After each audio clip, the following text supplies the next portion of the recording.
राजेंद्र भैया जिंदाबाद जिंदाबाद जिंदाबाद, डॉक्टर भैया जिंदाबाद जिंदाबाद जिंदाबाद। बहना ने मन में ठाना अब की प्रधानी में है, मिलकर के साथ निभाना, वादा ये अपना निभा देंगे, राजेंद्र भैया को जिता देंगे, जम के मुहरिया लगा देंगे, राजेंद्र भैया को जिता देंगे।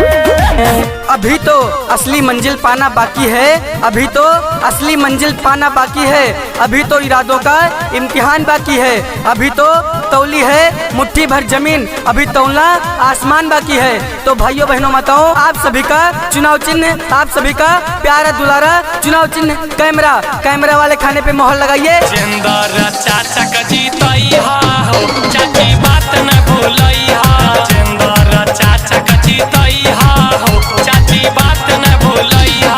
अब की बार भैया भाभी चाचा चाची बप्पा अम्मा सभी ने ठाना है, इस बार मोहर कैमरा वाले निशान पे लगाना है। तो भूलिएगा नहीं माताओं बहनों, आप सभी का चुनाव चिन्ह कैमरा।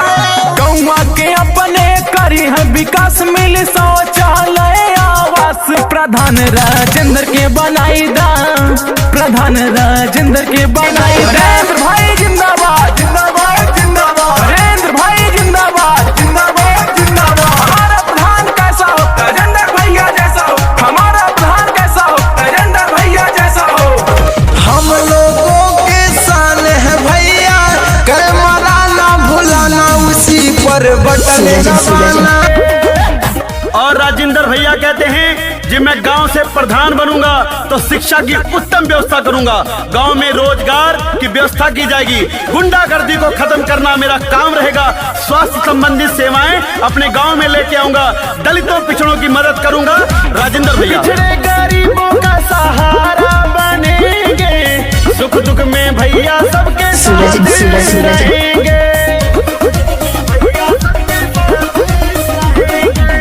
जहाँ जरूरत पड़ेगी किसी को, राजेंद्र भैया वहीं पे मिलेंगे, भैया बहना चाचा चाची सबका प्यार मिलेगा, अब की प्रधानी में भैया सबका भाग्य जगेगा, माथे पे चंदन लगा देंगे, राजेंद्र भैया को जिता देंगे, अपना ये वादा निभा देंगे, राजेंद्र भैया को जिता देंगे। मेरी प्यारी बहनों, मेरे चाचा चाची काका काकी, आप लोग भुलाइएगा मत, बस कैमरा पे बटन दबाइएगा। और राजेंद्र भैया ना किसी से डरने वाले हैं, ना कभी हार मानने वाले हैं, निर्भीक होकर निडर होकर आगे बढ़ते रहते हैं, क्योंकि कहते हैं काम किया है काम करूंगा, जन जन का सम्मान करूंगा, काम किया है काम करूंगा, झूठा वादा नहीं करूंगा।